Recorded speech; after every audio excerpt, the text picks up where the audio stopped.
Hello one and all, welcome to Seeing Through Glass. Welcome to episode 2 of the restoration series of my Ferrari 360. If you missed episode 1, I brought my car down here to DK Engineering to have it kind of inspected or appraised or to work out exactly what I wanted to get done as part of this series.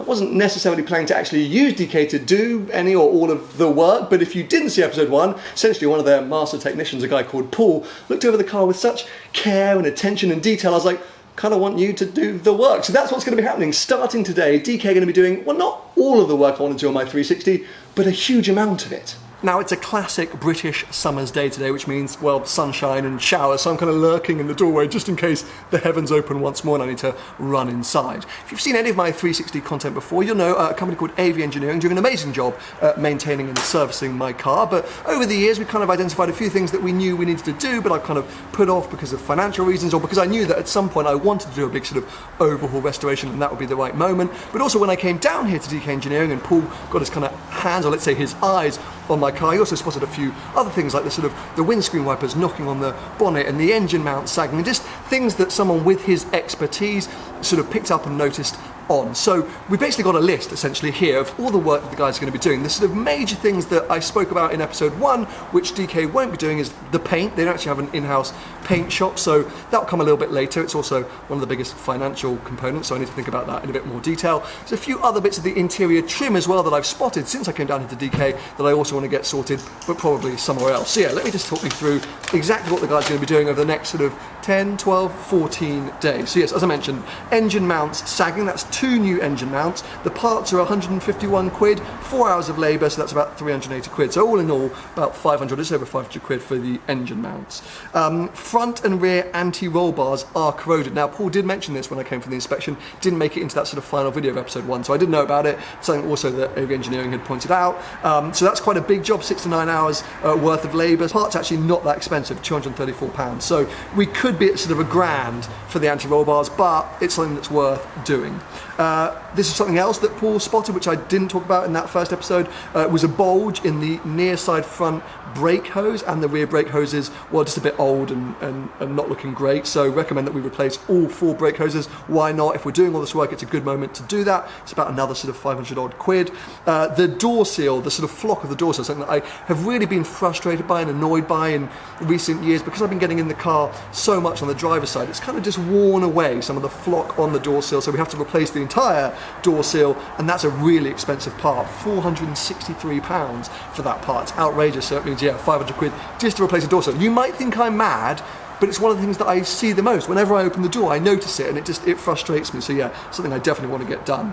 Now, the biggest part that any Ferrari owner of this era will talk about, sticky buttons. And actually, before I bought this car, I was in Monterey for Monterey Car Week, and I said I'm going to buy a 360, and this guy said, oh, I've got a 430, watch out for Enzo's Revenge. That's the sort of common nickname amongst Ferrari owners, and it's essentially, well, maybe Enzo Ferrari's revenge on the fact that he's no longer around to oversee his cars. It means that some of their buttons, well, they just get the black sort of melts away, they get very sticky. It happens on F50s and Enzo's 360s, 612s, a whole range of cars from a very long period. It's annoying, and it didn't happen on mine for the first few years, but it happened quite badly over the last 18 months.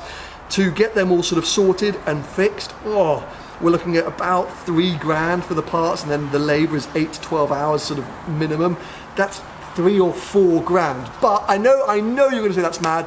It's so important to me. If I wasn't doing an entire sort of restoration series, I would just get the sticky buttons done.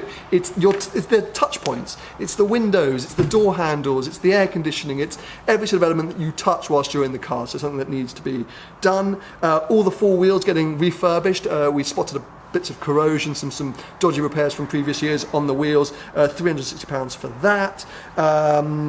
Oh yes, of course, the tray, the under tray, which I knew that I wanted to get repaired. I didn't necessarily know that we needed to get replaced, but upon further inspection, when the car was up on the ramp down here at DK, not only did we notice the damage from those years ago when the floor kind of fell off on the motorway, oh geez, remember that moment, but also some other areas where clearly it had been repaired over the years. It just needs to be replaced. Not as bad as I thought on that. £600 for the part, 190 quid for the labour, so 800 odd quid to do an entirely new under tray, which I think is quite good.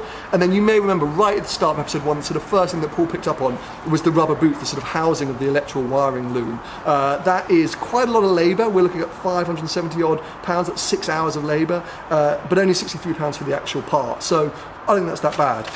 It means that our total is somewhere around 8 grand, either just under or just over. Now, okay, it's a lot for things that maybe a lot of you might be going, oh, I don't think that's really necessary, and who really notices that, and who really cares about that.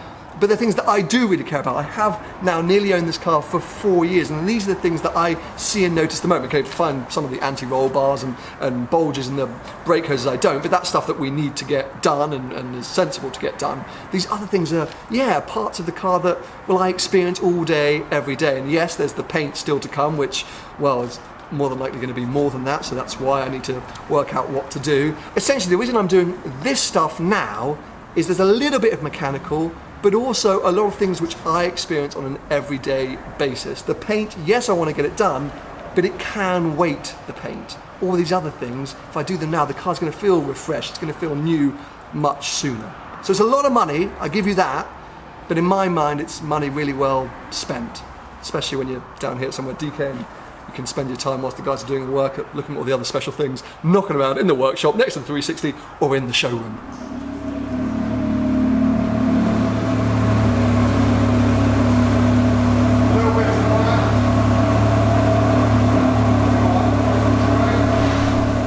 Good to see you again, sir. Good to see you, Sam. Thanks for entrusting us with your 360. Hey, I kind of feel like there's only one or two other people that I would trust with this car, my mum and all of us who usually works on it. So you'll recognise it when you come back, but hopefully it'll all be tip-top, I'm sure it will be. I wish you the best of luck. I'll see you in, what, so 10, 14 days, something like that? Yeah, that'd be about right.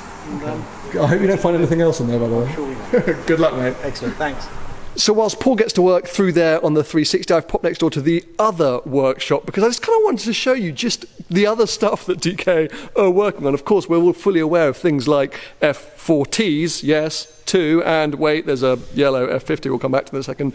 But look, 355s. So interesting, the 355s, because I think a lot of people prefer them to the 360s. It was the Ferrari of many people's youths, and so they get sort of overexcited about them. But it's a huge difference when it comes to maintenance costs for these cars because of the cam belts, which basically require you to take the engine completely out of the car to be worked on. So both of these 355s in for cam belt changes. This car's already had the engine put back in. This one's still out because when the engine is out, you can do lots of other work, and it saves on kind of labour time. So yeah, they're doing a load of work to that 355. Also a very nice 430 Spider in the back there, a 612 Scaglietti. Starting to come back around to these things. I don't know why I've sort of gone through a love-hate relationship with these over the years, but super cool. And this is kind of, you know, this is all my kind of era Ferrari stuff. Then we've also got the classic, so a 330 GTC in a very stunning colour there, which I have to say I love.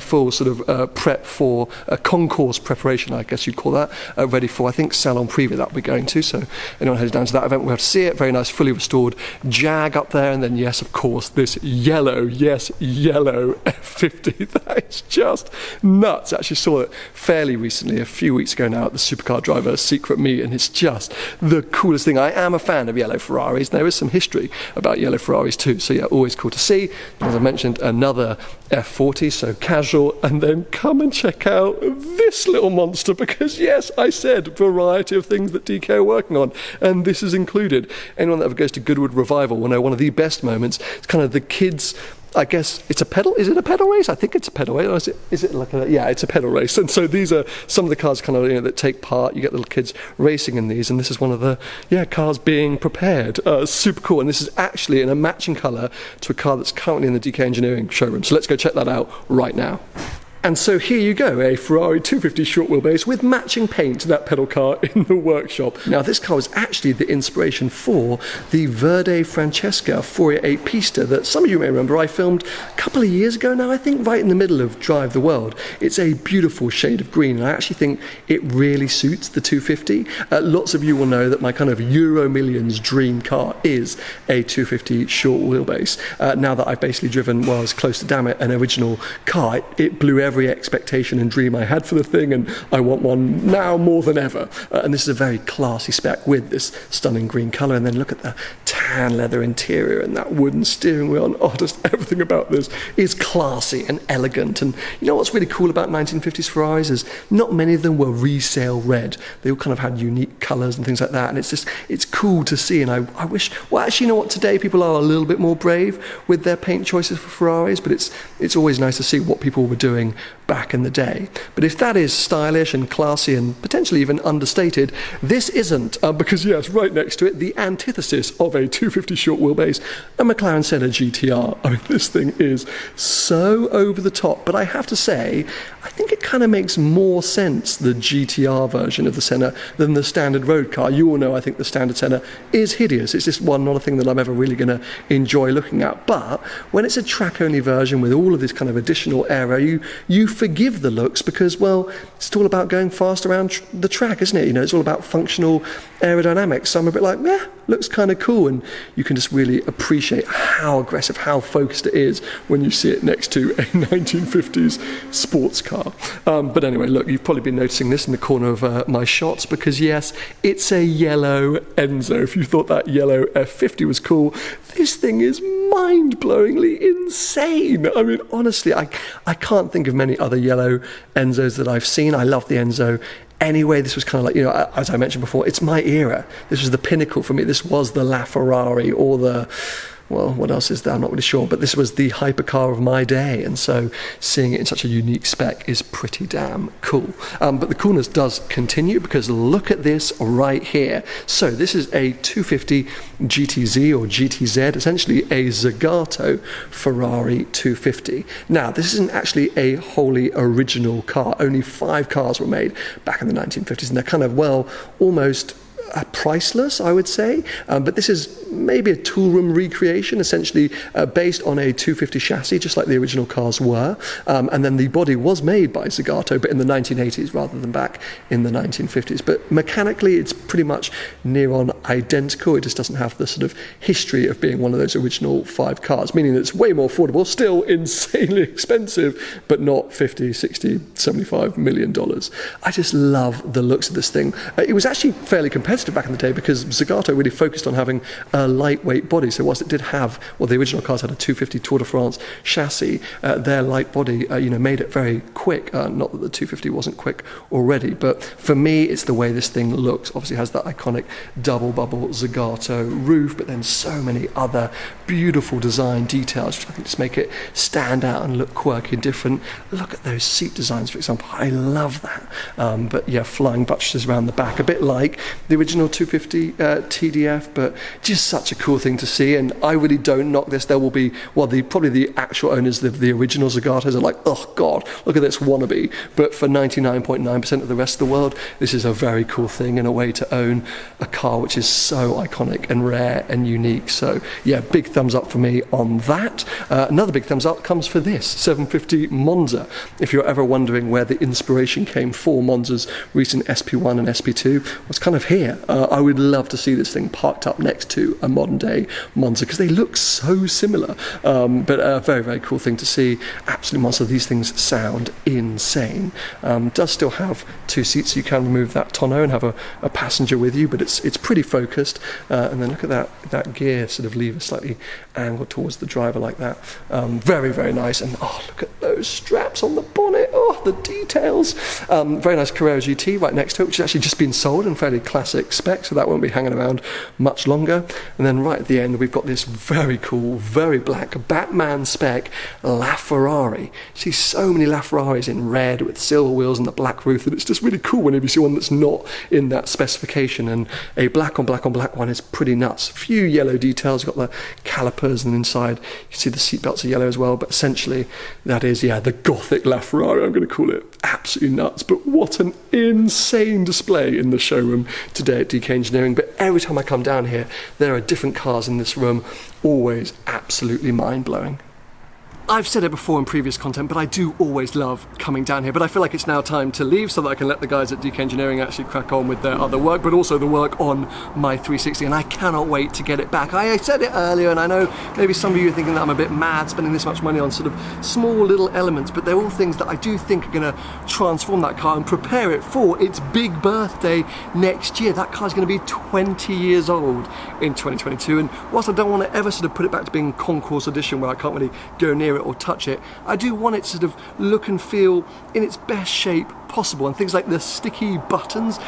Other Ferrari owners of this period will understand how much that sort of impacts your life as a Ferrari owner. So having those kind of refreshed and renewed, but also the door seals and all of these elements, I think are going to be fantastic for that car. And it's great coming down here to DK Engineering because I'm actually going to say I think they're surprisingly competitively priced. I always thought when I first came down here that because the cars lurking around that they're going to be insanely expensive, but if you sort of look back at the list I read out earlier, a lot of the parts are very expensive, but actually their labour is super competitively priced. So you get to come down here and use all of their expertise and their resources and their knowledge, ogle over all the other amazing stuff as I keep saying, and then walk away with a car that's in tip-top shape. So yeah, anyway, absolutely brilliant. I hope you guys are enjoying this kind of restoration series. I'll be back here in a few weeks to catch up with Paul, understand everything he's done, hopefully show you guys some footage of those sort of things happening, and then drive away in the refreshed car and then start to think about paint, a couple of the other bits of interior trim that I mentioned,